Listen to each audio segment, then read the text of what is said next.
JD Flynn of The Pillar, welcome back to the Katie McGrady Show. Hey, Katie, thanks so much for having me. It's always a delight. I listen to you every week. You're one of the 3 Catholic podcasts that I rotate through. I've actually revealed now 2 of those Catholic podcasts this week on the show. So Wow. people have to guess what that third one might be. It involves some women dwelling in the same space with one another. That's my hint for folks. But JD Flynn, welcome back to the show. How have things been, my friend? It's been a hot minute, and Catholic news is kind of crazy these days. Yeah, I can't remember the last time that I was on the show with you. This is the first time that we've been doing this, looking at each other. So that's nice. Yeah, there's a lot going on in the church. It's always this way that summer, sort of like August, is so slow, and then we hit September, and everybody wants to do something. So things sort of start popping off, and of course, the U.S. bishops start thinking about their November meeting, and so then they start thinking about the things that they want to possibly accomplish together. So that adds things in Rome, which really just kind of goes to sleep for August, starts to wake up. So a lot going on, which is great. It seems like there's been a milieu of Catholic news, some of which in the public square, secular media will comment upon. Most of us inside baseball commentators will text and chat. Last night, you texted me. Some incoming news was on its way, potentially. And then we got to open up the world map and speculate wildly about what could potentially be happening just down the interstate from me. Tell us about the breaking news. We have a new archbishop in the...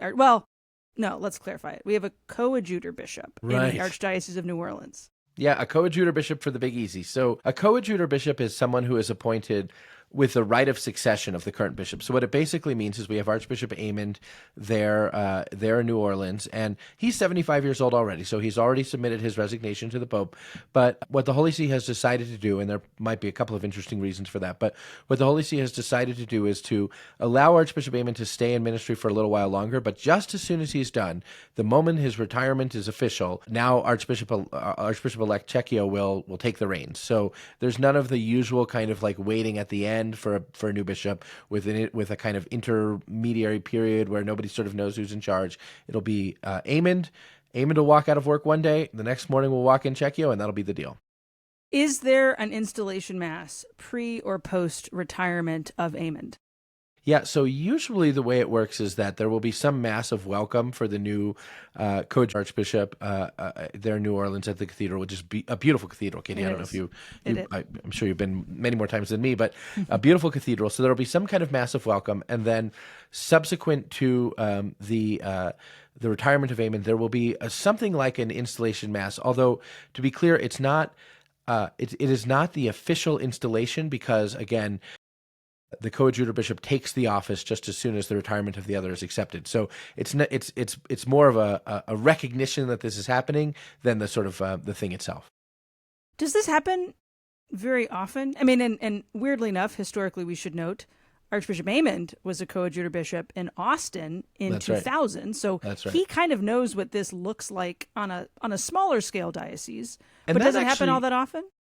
That actually might be the reason why he asked for one. So the prevailing theory is that Archbishop Amond asked for one. It's not usually the case that Rome gives a co-bishop if you haven't asked for one, although that has happened too. But the prevailing theory is that he asked for one probably because he saw something in Austin, which many people will say when this is the situation, which is that it's actually a really great way to make a transition. You have a learning period. You get to sort of sit alongside the bishop, see what he sees, get up to speed, so that when you take the helm, take the cathedra, as it were, you already sort of know everything. Most bishops spend months and months and months playing catch up. Pope Leo himself said in an interview recently that there's just a huge learning curve on being pope, and there's a learning curve too on being bishop or archbishop somewhere, though obviously not as big. But the coadjutor situation is a great kind of learning transition model, and so the suspicion is that's part of the reason why Archbishop Amond asked for one.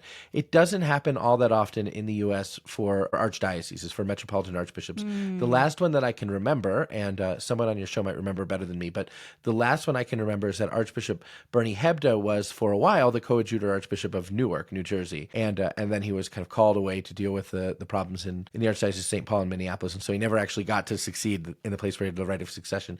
But as far as I can recall, that's the last time when we had a coadjutor archbishop in this country. Archbishop for sure. Coyne was a coadjutor in, where is he? Coyne was a coadjutor in Hartford. Oh, you know what? Actually, Katie, you're right. Hartford is an archdiocese. Oh, it is an archdiocese. Yeah. Okay. Coyne was the last coadjutor archbishop of the United States. Thank you for remembering that. You're right. Well, and he was an auxiliary in Indianapolis, which is where I first got to know him. And I just kind of always assumed that's where he would kind of elevate. I mean, correct me if I'm wrong, auxiliaries inside of an archdiocese, they don't get like first right of refusal. That's not how any of No, this no, no, works. no. But it is Right. not uncommon to see an auxiliary elevated. That's We right. just saw it in Pittsburgh. That's right. What do you think all of this? I mean, we could sit here and talk. I affectionately call it the sweet Sistine of where everybody might be potentially going. There were two things I noticed as I was kind of like looking at the deck of appointments that have happened since May. A lot of canon lawyers, a lot of vocations directors, and a lot of Gen X guys, which the Gen X thing doesn't actually surprise me. That's the age of the next Right, right, round of right. bishops. We're not going to jump straight to millennial. That would be crazy. Hmm. But Leo has a type, kind of. I don't know. What are you kind of guessing if you were trying to read the tea leaves? Yeah, so Archbishop now Archbishop Cecchio has long been sort of regarded as someone kind of who is not, he was the Bishop of Metuchen, and I don't think anybody thought he would stay the Bishop of Metuchen for very long. He's an extremely competent person. He was the rector of the North American College, our seminary in Rome. He has an MBA. He's proven to be a very effective kind of governor and manager, and really great with priests. I mean, because of his time as director of the seminary, the priests I know who know him just love him, and I've certainly had a lot of positive experiences with him as well. I think New Orleans, is an archdiocese that, as you know, Katie, has had this extremely complicated bankruptcy. And, even I think most of us in the rest of the country sort of have moved on and don't even think about this. But New Orleans is a city still sort of feeling the effects of Katrina and the effect of that on their population. The population of New Orleans still hasn't recovered, which means parishes are closing there at a faster rate even than other parts of the country. And so there's a lot of kind of management work to be done. And there's an interesting mix of refugees, immigrants, and then sort of native Louisianans all in New Orleans. And so it's a kind of, I guess, a complicated jambalaya of things going on there, as it were. And it doesn't surprise me that someone with the kind of pedigree of management and the reputation for very sort of systematic leadership would be chosen. It seems to me actually a little bit of a break from some of the choices that Francis has made previously. Many of the bishops he's chosen in the United States have been immigrants. Many of them have been chosen because of their sort of reputation, that Leo has chosen. Many of them have been chosen because of their already familiarity with the place. Cecchio has no connections to New Orleans. So in some ways it seems like a break, but it does seem to me to be exactly what New Orleans needs. You don't think it's a break, though. You see some continuity. Well, I feel like there is a direct line from canon lawyer, good manager, ran an institution, which are kind of similar traits to Leo. Yeah. And I'm not saying that Leo's just picking bishops in his own image and likeness, but he is picking guys with a resume that you could kind of put beside his and say, oh, these are things he knows helped him. And so therefore he knows that perhaps they will assist these bishops, who I don't want to just reduce bishops to management, but who have to manage, right? Like it is a very business oriented perspective. I don't want to discount the pastoral, though. Archbishop Cecchio. I've had the occasion to encounter him at a Knights of Columbus conference and found him to be lovely. And a NOLA boy would have made sense, but a New Jersey boy won't be all that out of place in the gumbo pot of New Orleans, which is, I love that you said this, it is a very distinct place. Ministry in New Orleans, and my experience has always been youth ministry. Youth ministry in New Orleans is one of the hardest places in the country to do it because you just don't know who's walking in the room. Yeah. And parishes are hard to manage, but the priests there are salt of the earth. And while they might be a little surprised, I think they were. I'll show my hand. We all thought it was going to be Toops. I thought Toops from Beaumont was just coming on down I-10. Yeah. Now he can go other places, perhaps, where I would love to see him someday. I'll just keep it at that. But it is interesting to watch Leo. Let's pivot to that next question then. We've got almost 5 months under his belt. What in these first few months of Pope Leo's pontificate have maybe surprised you the most? And what were you like, yeah, that tracks, that makes sense, of this American Peruvian guy? Yeah, I will say perhaps one of the most sort of interesting things about Leo's pontificate thus far, and you and I were talking about this a little bit before we got started, is the pace that Leo, is not working like a man in a hurry. And part of that is his relative youth. Now, the church is a funny institution because it's only there where we talk about a 70-year-old man as relatively young. But but Leo could well be looking at a very long pontificate of more than a decade, and he seems to me to be very careful now to be meeting with a lot of people, diagnosing and assessing the problems for himself. But we know that he has been requesting like all kinds of reports, both reports that have already been generated and new reports to be generated, just assessing the state of the Roman Curia and the needs of the church. So that Leo is being very kind of systematic, taking his time, moving at a human pace. We were talking about the fact that he seems to take Tuesday as his day off and go to Castel Gandolfo. This is not a person who is going to make changes frenetically or haphazardly, but in a very systematic way. So that is a very interesting thing, and I think probably consistent with his time at the Congregation for Bishops, and also the things that I had the privilege of going down to Chiclayo, where he was bishop, and what people said there, which is that he really wanted to see a problem from every single angle before he would weigh in. One of the things that people said is that Leo had a management style where he'd get people talking about a problem, and he would just listen. And oftentimes before he had to intervene, a solution would sort of emerge at the table. And so I wonder if some of that is going on here as well. For me, the most surprising thing is the public-facing ministry of the Pope, just the degree to which this man has resonated with the whole world. I know you had the chance to meet him, and I'm sure it was an incredibly moving experience. But you see in Leo, as a sort of universal shepherd, these echoes of John Paul II and the charisma and presence of John Paul II, the degree to which he was iconic. And in Leo, I think it's on probably a smaller scale than the sort of global phenomenon that was JP2, but you see this same way in which the man and the office kind of merge together in a way that people are just so excited about and moved by and all of that.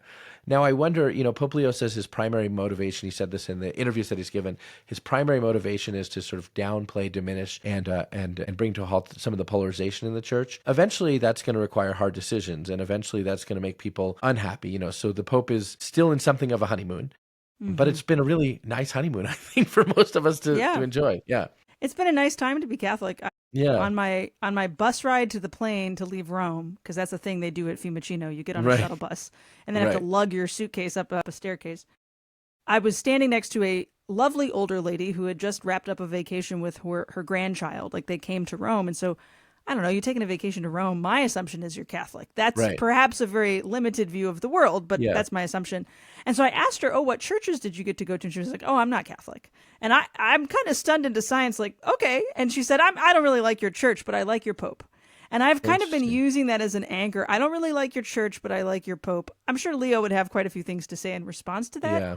But it does seem like there is this attention to him, Catholic and otherwise, that is curiosity inducing. I'm sure you guys have seen an uptick in all sorts of subscribers to the Pillar because y'all are doing breakdowns. At least I hope so. Yeah, I mean, I think there's definitely been an interest in the Pope and what he's doing. And again, the challenge will be for the Pope, that unity, his aim is unity, and the challenge will be for the Pope that unity must be rooted in truth. And otherwise you have sort of a tension, right? A sort of narrowly held together, thinly held together tension of not arguing. But not arguing is not the same as being unified. And so what the Pope will have to do at some point is find ways to articulate the truth on challenging issues in the life of the church in a way that hopefully is converting instead of alienating. And you can see he's sort of starting to do that. You can see in some of the interviews he's given, he's begun to talk about the German synodal way and other controversial issues. He said that, there are these big sort of liturgy issues in the United States, and he said at least that he's studying them and that he wants to talk with everyone. But as he has to make decisions about those things, I think it'll be really exciting to see if there's a way of doing that brings forward this emphasis that he's placed on sort of Christian peace among one another.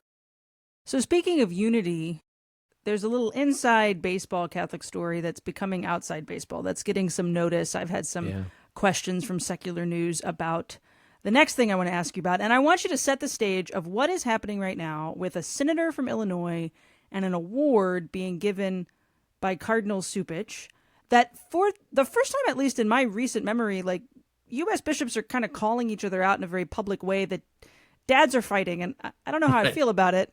It always makes me a little uncomfortable. Set the stage for us, and then I have some particular questions about this moment. Yeah, so it began to emerge last week that the Office of Human Dignity and Solidarity in the Archdiocese of Chicago would have an event, a fundraising event in November. It's kind of an annual gala. And at that gala, it would give an award to Senator Dick Durbin of Illinois, a longtime, Illinois senator, a well-known politician, of course, around the world, and that it would do so in response to his work for immigrants. And it's true that Senator Durbin has been, especially in recent months with sort of ICE crackdowns on undocumented immigrants and the breakup of families and the detention of minors and things like that, Senator Durbin has tried to emphasize as much as he can the rule of law, the right to a judicial hearing before deportation, and the right not to be detained indefinitely and things like that, that Senator Durbin has spoken out on behalf of the human rights of immigrants. And so the Office of Human Dignity and Solidarity plans to give him this award. When that emerged, there was a lot of kind of initial pushback just from kind of pro-life advocates and other lay Catholics who said, well, in addition to his speaking out on behalf of immigrants, Senator Durbin has a decades-long career advocating for the legal protection of abortion, advocating for greater federal funding for abortion, greater state funding for abortion, fewer restrictions and regulations on abortion, even into the final moments of pregnancy, and that because of that, it's a scandal for him to be given an award by the Catholic Church. It sends the wrong message about the unity of our view on human dignity when it comes to all these issues, and so there was a bit of a pushback on this, and that pushback amplified considerably last Friday when Bishop Tom Paprocki of the Diocese of Springfield, Illinois, sent a statement to us, the Pillar, because we'd asked him some questions, saying that he was shocked by this, that Senator Durbin maintains a residence there in his diocese of Springfield, therefore is his sort of ecclesiastical subject. He's his shepherd and responsible for him, and that Senator Durbin is not permitted in the Diocese of Springfield to receive Holy Communion because of his longtime advocacy for abortion. Now, that's not something that happens easily. If you're going to be prohibited from Holy Communion, there's a process that has a lot of steps. You have to be invited to meet with the bishop. You have to be invited to give a defense of yourself. There has to be these warnings.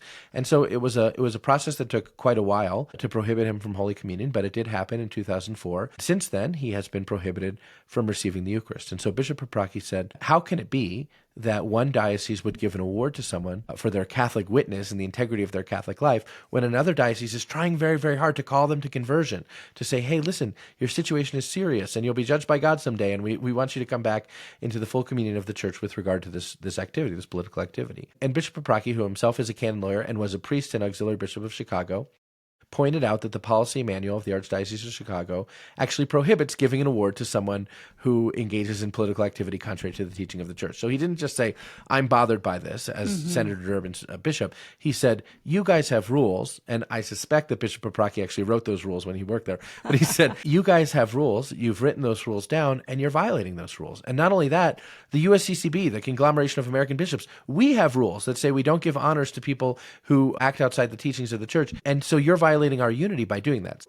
Paprocki issued this statement on Monday. I interviewed him about that, and he said he had to speak up because he felt that this would be a scandal to Catholics who want to see the church and her ministers act with integrity, and that he had to speak up because he thought, for the sake of Senator Durbin, this mixed message, one diocese saying, come back, repent, and another diocese saying, you're great, here's an award, would not serve Senator Durbin's salvation. He said he had to speak out. So there was this outspokenness by Bishop Paprocki. A couple of other bishops sort of jumped in and said they supported Bishop Paprocki. And then on Monday afternoon, Cardinal Cupich issued a statement of his own, and he said, I've heard that people are upset about this, and I just want to explain that the reason I'm doing this is because the Vatican has encouraged bishops to dialogue with pro-choice politicians, to engage in a conversation with them and to understand their views. And so this award is a part of dialogue. Now, I think a lot of people say, well, conversation is not the same as recognition. And, giving someone an honor is not the same as sitting down with them and saying, hey, I want to understand where you're coming from here, and then call you to conversion. So there is still this tense situation. More bishops, I think, have begun to sort of say that they support Bishop Paprocki's position, urge Cardinal Cupich to reconsider, but I don't think he will just because American bishops ask him to. There is this tense moment where, kind of as you say, dads are fighting, and the real issue for that is now it becomes the Pope's problem. So Chicago is the Pope's hometown, the place where he grew up, the place where he became an Augustinian, became a priest, the place where he worked as superior of the province. This is his town. And now there is this issue which really only the Pope can intervene on. And I think a lot of Catholics are looking to see, what will the Pope do about this? Again, he wants unity very much. He wants the bishops to be united. And here the American bishops are saying that this decision from Cardinal Cupich is kind of a violation of their agreement between each other. How will the Pope handle that hard situation? My main question is, when a cardinal is doing something that perhaps other bishops in the country aren't fans of, and this is not just like you disagree with the reassignment of a particular priest, or you're changing some leadership inside of a seminary, although those are things that we've seen happen this year that people across the country have been somewhat annoyed by when a bishop has done. This is something very public. Cupich is saying, I'm allowed to do this.